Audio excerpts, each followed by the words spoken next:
So this is what receipts are for. Basically, the IRS, especially with people who are self-employed, it has the right to ask for your records at any time. And so a really typical audit for a freelancer is to just come in and either examine all of your Schedule C deductions or take a couple selected categories. And I'm going to give you a hint.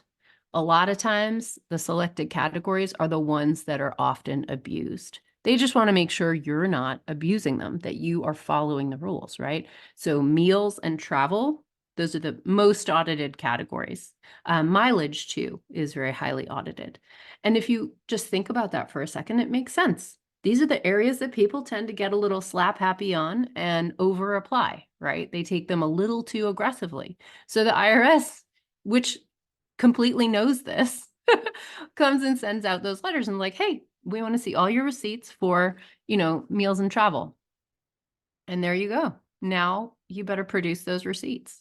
So the role of receipts is as that documentation. It's as that proof.